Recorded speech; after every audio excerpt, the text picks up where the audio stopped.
Hi, I'm Cailey, a librarian here at Mentor Public Library.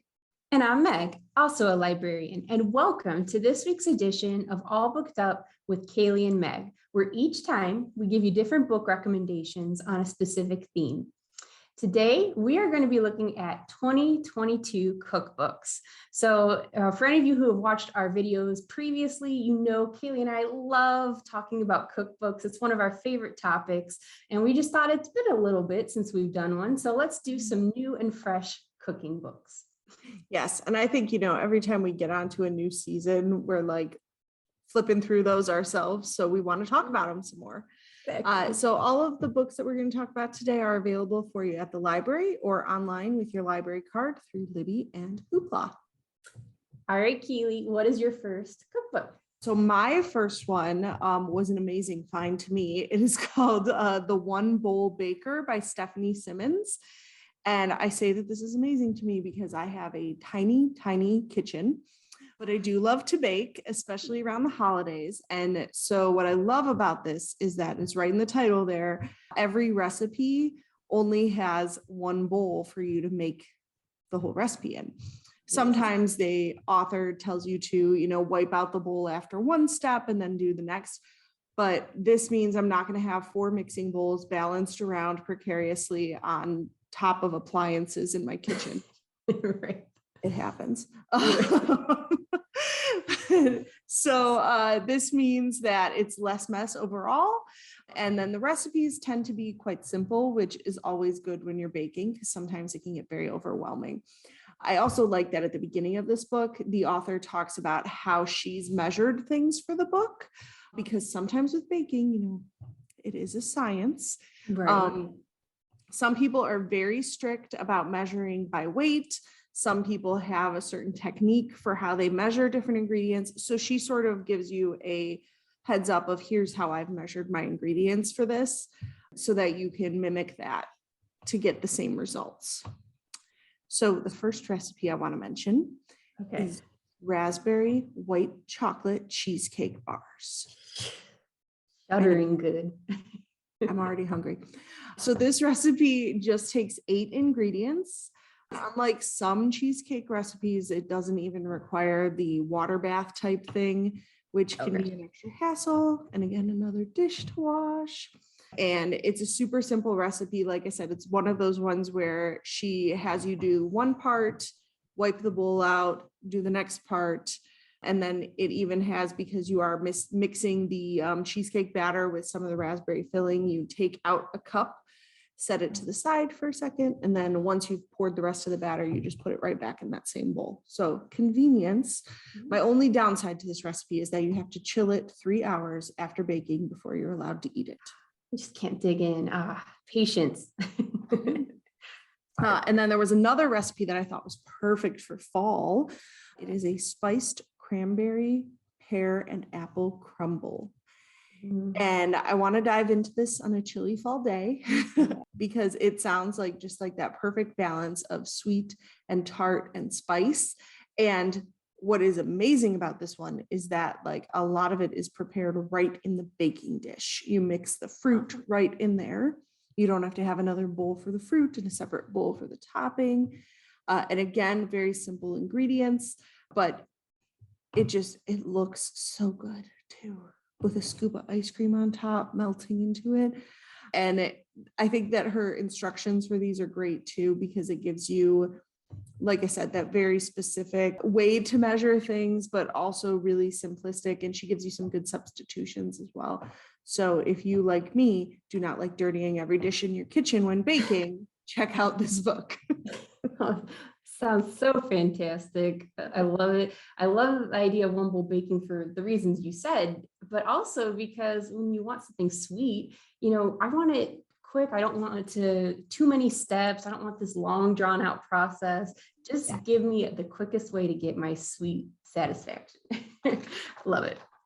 So mine is for maybe a little more of a project type to do on a fall weekend or, day that you have. And it's called Flour Power by Jensen. So this is all about bread. And if any of you are like me, and maybe when you go to a restaurant, you're tempted to spoil your dinner because you eat all the bread that they bring out beforehand. It's so delicious. Yes. Well, this book gives you a way to use that addiction at home for bread and, make some great, yummy bread. The author of this book and the author bio, she's described as being a sought after bread whisperer.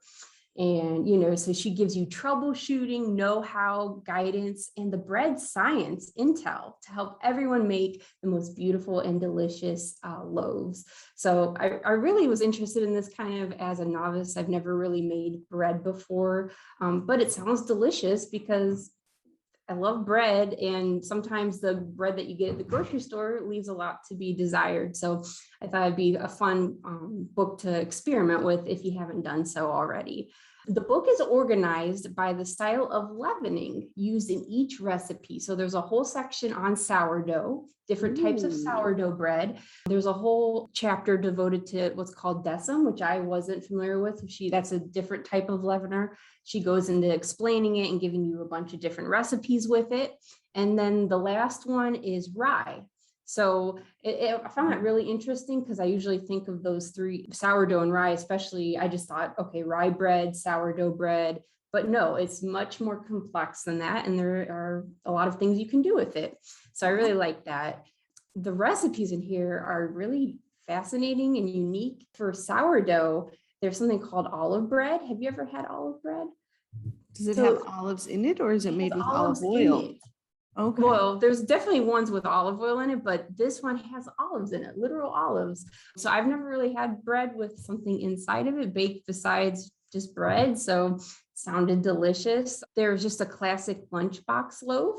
So this is one that you can use, all the time for a BLT or peanut butter and jelly sandwich. So I just thought that one looked absolutely great. Pitas. Love pitas. Those are an underrated bread for sandwiches, I found. Really good. The one that was really weird to me is a milk carton rye bread. So the author said she found this from a friend who visited Iceland. And in Iceland, there is a recipe for bread that you make inside of a carton, a milk carton. And the picture, I'll share the picture with you guys. The picture literally shows the bread inside the milk carton. So that was wild to me. I know. And then the last chapter kind of goes into recipes using, it's not necessarily a loaf of bread, but different ways you can use these doughs and these leaveners. So there's cheesy cheddar crackers, which look fantastic. They had paprika and sunflower seeds in them. And then the best sweet of all, sourdough chocolate chip cookies. And she says these will send you to heaven. So yeah, I haven't tried that one, but I am tempted to try that because it sounds. I think you should try it and bring it to work for us to test. Oh, yes, exactly. That sounds lovely. I want to do it. So yeah, very inspiring and a great way to make yourself feel like you are on theme for fall, just something very cozy to do, relaxing at your own pace. I'm not trying to make you make popsicles. This is bread, make bread this fall. And I think too, that's one of those things that it's so satisfying to have fresh bread right from the oven. Oh yeah. There's nothing like it. Nothing like it. So my next book is called As Cooked on TikTok, and it has a foreword by Gordon and Tilly Ramsay. Gordon Ramsay, I'm sure you've heard of, and Tilly is his daughter who introduced him to TikTok. I think it adds that air of authority that Gordon Ramsay sort of endorses this book. Yeah. Wow. But so I'm not personally on TikTok. I have to admit that. But I have been known to catch the occasional TikTok video, especially the food videos that make their way to my Facebook feed or otherwise get shared with me. And they are a particular weakness for me. I love those food videos. They're hypnotic. Make you think you can do anything. Yeah. But when you watch those, you don't always get the recipe because you have to watch it a bunch of times to get through it. Plus, everything looks so easy and it's so fast because they just have that little timer that goes, oh yeah, it was baking for 30 minutes. But so here, many of the popular TikTok recipes have been collected, and they have nice little icons on each recipe to tell you if it is 30 minutes or less, if it is vegan, and each recipe has a QR code on the page for you to view the TikTok video, which I think is just a fun added thing to sort of connect the two. And between recipes in this book, there's some fun interludes, like some lists and things of popular things on TikTok. But also there's a section where like there's some different interviews with famous chefs that you know from like Food Network and things. And there's a section where it says like TikTok made me buy it, but it's like kitchen utensils. So some of the TikTok chefs share some of the utensils they bought because of other people that have used them, which is kind of fun. So the first recipe I'm going to mention is again sort of a sweet thing. I guess I must have a sweet tooth today while looking through these books. It's chocolate fudge baked oats. And it's in the breakfast section of this book, which means you can have chocolate for breakfast. Absolutely, you can. That's where it is. I mean, it has oats in it, so that makes it, that's breakfast. But this recipe bakes up like a cake. It has just 6 ingredients. And it uses 1 egg, which makes it nice and easy. And you can also substitute a mashed banana for it, which I think sort of adds to that breakfast vibe. And it is light and has chocolate chips in it. And I just definitely need to try this one because it just looks like a beautiful chocolate cake that happens to be made with oats. And so it counts as breakfast. Counts. Give me a cup of coffee in that. Oh. The second one I made a concerted effort to find a not sweet recipe, is a baked feta soup. So this is a riff off of the popular TikTok pasta, which sort of blew up over the last year. Okay. And in that one, you use a block of feta and you put that in the oven in a baking dish with cherry tomatoes. And once it was all cooked and the tomatoes started bursting, you basically smooshed all that together to make a sauce and just added pasta. Super easy recipe. I've done it myself. I prefer goat cheese over feta, but it works very nicely. And this one does basically the same technique, but turns it into a soup. Okay. And while the feta and the tomatoes are in the oven, you make a quick sauce with a stock kind of thing. And then the pasta cooks right in, I guess, in the soup, which is nice and easy. And it also saves you dishes because you're not doing an additional pot for the pasta. So it cooks right in there and absorbs all of that great tomatoey, feta-y flavor. And it's gives you those same vibes as that TikTok pasta, but takes it up a notch and makes it into a nice cozy soup. And I will say, as with the TikTok pasta, this is super easy to make your own. You can add in vegetables. You can change it up and use goat cheese instead of feta. Those kind of things make it super personal. Super easy to personalize. Even if you're not on TikTok, it's good to check out the cookbook. Oh, I can believe it. That sounds really fun. And, I found like once these social media apps become popular enough, you can pretty much find anything on them. So like, I'm not surprised that you can find all these cook great recipes on there. I found like a recipe on like from a Spotify song that I found. Cherry Yum Yum. Look it up if you haven't made cherry yum yum. It's delicious. But yeah, I mean, I love that. I don't use TikTok too much, but I'm kind of curious now. I want to go on and see these. Well, check out the book and then use the QR codes to watch the videos. I will do that. Thank you. I love it. So my last cookbook that came out fairly recently is called The Weekend Cook by Angela Hartnett. And the first thing I actually want to say about this book is as soon as you open it, the first thing you see is this full-size picture of the author's 2 dogs laying on a couch, relaxing. Okay. This is why you picked this one, because the dogs. They did everything right to reel me in. Okay. This has weekend in the title, which I love because I love the weekend. 2 cute dogs laying on a couch. Okay. This author's going to get my approach to cooking. Just, very calm and relaxed.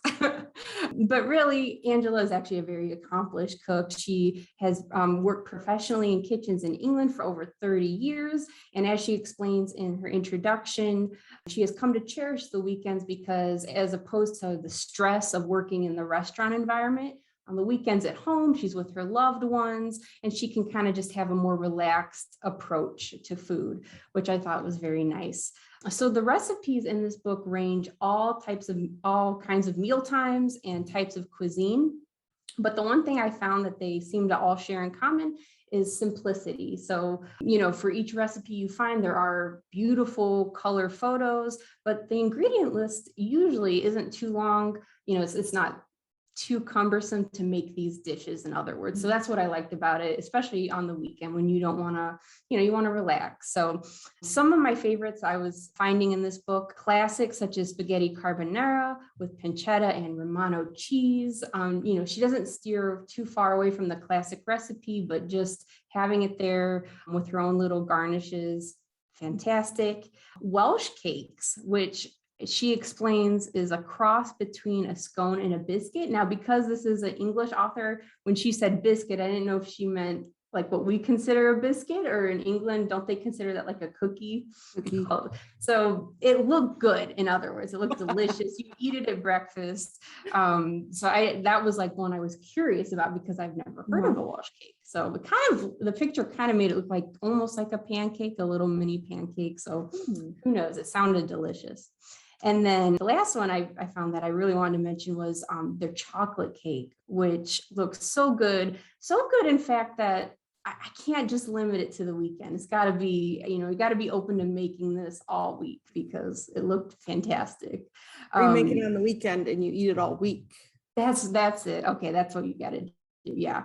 Good thinking. I love it. But then the last thing I really especially wanted to say about this book that I loved was the pictures. It was almost like a cooking photo journal. So yes, there were the pictures of the finished recipes, which were very nice, but it also had like photos of scenes in London where she goes and like at food festivals and shops at the market, shots of her actually cooking, like more than normal. I found it notable. I know like cookbooks have a lot of pictures, but this one had whole pages devoted to pictures with her family. And like I said, mentioned the dogs. So it was really, really a beautiful cookbook, more than normal. And then especially for you, Cailey, I wanted to say, she made a point to say happy eating, which is so close to our beloved all booked up catchphrase, happy reading. So when she said that, I'm like, this girl is great.